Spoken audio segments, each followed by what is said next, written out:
Hello and welcome everyone for another weekly commentary here at StashAway. I'm pleased to have our Chief Investment Officer, Freddy Lim, with us again this week.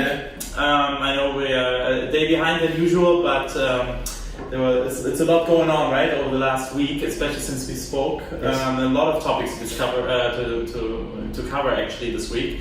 I think we could stay here for an hour and a half if we really wanted to go through all the headlines, but we're not going to do that. We'll just focus on the main ones.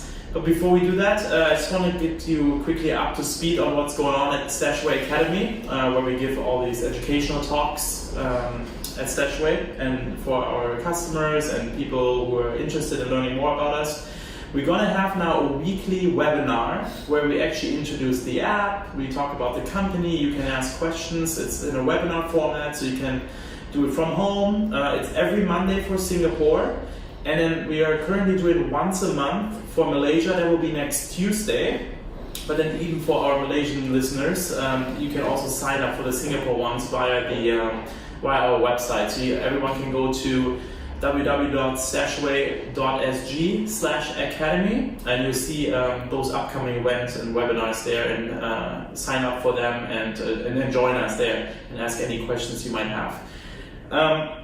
With that being said, there's a few things we want to cover today, right? I think something very close to home, to Malaysia and Singapore. They were mentioned in the news by the US Department of Commerce, right? So that's one of them. And obviously there were some developments in the trade war and markets in general. And we'll have a little bit of a learning.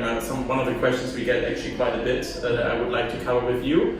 So how about we get started and actually talk about because I don't think everyone understands, it's just big news item, right? The US put Vietnam, Malaysia, Singapore on the so-called currency manipulator list, but it's not just currency manipulation, right? So maybe you can give a little bit of context to the listeners here.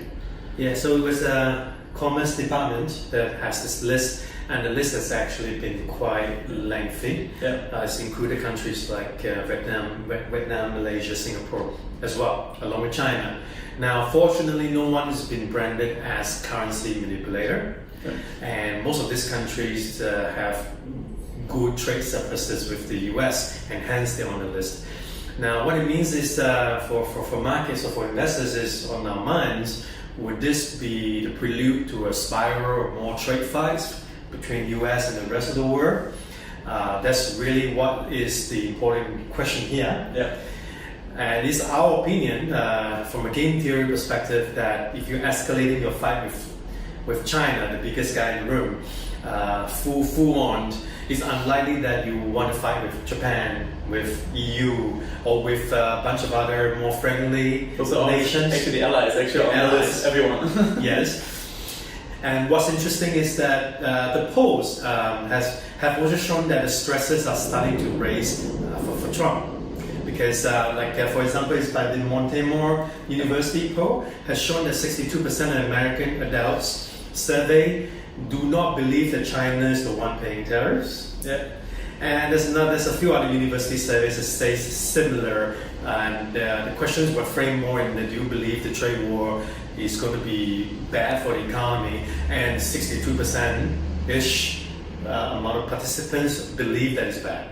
So I think companies like Walmart are also starting to pass on more of the tariff to consumers. So prices are starting to rise now. People from here are really starting to feel the impact of tariffs. So the pressure are rising, and we're still quite far away from November 2020 general election, which means that Trump will have to start thinking about, am I raising the ante too much and I got so much time before elections? No. So we do believe that there's going to be some easing of the tension right around here. Yeah, because I think this is the thing, right? It's such a long time still to the election.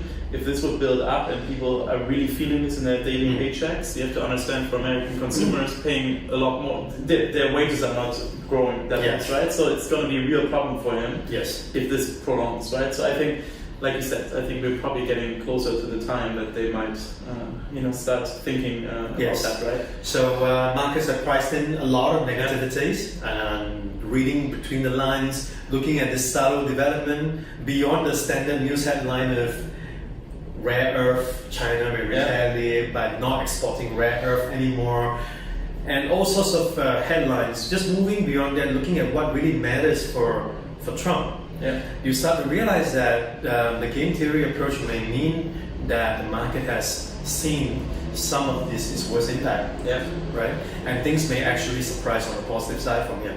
What would you say then to people saying things like, oh, now the trade truce is going away, right, for Europe, so some kind of deal has to be made, right? But I think Europe is so caught up with all the stuff that they have to deal with right now. They're just at the election, more gridlock, so no one will make any decisions anyways. We have Theresa May leaving, right? So Yes. who knows what that fire will spark, right? Yeah. So I don't know, but what do you think is Trump going to extend this? Or is this also going to go all the way right now? I think that you're exactly right. The European leaderships are too busy with too many issues. There's really burning on the front. I think the kick the can down the road is going to happen likely, and the US as well. Do I really want to put all the fire right now, or should I save some ammunition for later? So I would say, from the same perspective, the US has incentives to also delay the trade talk with EU, and my personal sense is we're going to get extension of the deadline again. Yeah, no, I think that's kind of what's happening in Japan already, right? I think they're getting the closest to signing anything, actually, right, over the weekend. But so, with that being said, so this is all the negative news that is swirling around, right? But let's focus, we always tell our listeners and our customers, right, that they should focus on real economic numbers, right? Like, this is all market noise. There's a lot of media, right, and things like that. But if we look at economic numbers, and we always preach that, look at leading economic indicators, right, future-looking indicators. Can you maybe give us a little bit update of where do they stand right now? Do they point towards a more prolonged downside, or is there upside coming, or are they still positive? Well, on the US economy first, the leading economic indices produced by the Conference Board, which is the most long-dated ones available out there, they actually has stabilized and starting to improve again. So the last print has went from 110.9 to 111.2. So there was a 0.3 percentage point of improvement. So the economic numbers are resilient in the US. Now the fear for the market is, however, on the non-US portion, because of supply chain disruptions and for Apple makes some of the iPhone components in China, and now where is that going to go? Or retaliation, and people stop buying from Apple instead of buy from elsewhere. Would other forms of non-tariff related reaction needs to be priced in? So that's why the market has corrected a little last couple of weeks. So those concerns remains there because those economies, they have done not as well as the US. So which comes to the point of focusing on the numbers. Things are not so bad, but you still need sufficient amount of US-based assets along with your global, mix it in the right manner for diversification. Yeah, no, I totally agree, right? And I think we mentioned it last week as well, right? We said, okay, Huawei is one of the suppliers, right? And what happens? They have 30% market share, the next two have 28 combined, right? What is happening now? SoftBank was talking about the networks. Exactly, network supply, right? And now actually shifting the business. SoftBank is actually moving to exactly the two people we said. Exactly. We said it in the last video where the news were mongering about, this is going to set back 5G development by a long short. The truth is the otherwise, because we have Ericsson, Nokia, and other countries as second and third. So if you're not going to do 5G with Huawei, there's always other countries who can fill in the blank. So it's not a monopoly business. Yeah, it's always sensationalized. So let's not get carried away again. Well, exactly, right. And with that, so to close it up, I do would like to address one of the concerns, from not just our customers. I used to get it all the time from people as well, right? We start with a new investment, we invest with someone, and let's say the first few weeks, or let's say month and a half, I haven't seen any positive returns yet. So what should I stick with it? Should I maybe you can give a little bit of commentary what you think investment should be, and I think how that's should start actually out, right? It's a fantastic question, and it's actually quite a philosophical one. Because when you invest in a platform, regardless of who it is, StashAway or any other platforms, or even human fund managers, you got to ask yourself, what's your investment objectives? Do you have a plan? Is that a retirement goal, or you want to buy a flat in a couple of years from now, or send a kid to university education 15 years from now? What is it? Set your time frame, time horizons. Because the definition of investing is you are actually deploying your funds and in a time frame that matches your goal, right? That's the true definition or true act of investing. When it comes to speculation, it's going to be very short term, it's going to be very high frequencies. So really, are you coming to a platform looking to speculate or looking to invest? And so that then clears out the platform and say, well, this is a trading account, it's speculative, and say, oh, StashAway here, set goals. My goal is X number of years, let's set the risk correctly, or let's have a plan to deploy my savings every month. It's a plan, it's longer than a few days or a month. Yeah. So I think that's the first fundamental question investors have to ask themselves. Am I on the right platform for me? If I want to talk about 2 days or a month, maybe I should invest with a high frequency hedge fund. Doing some CFD trading daily, yes. Right, or hourly. Exactly.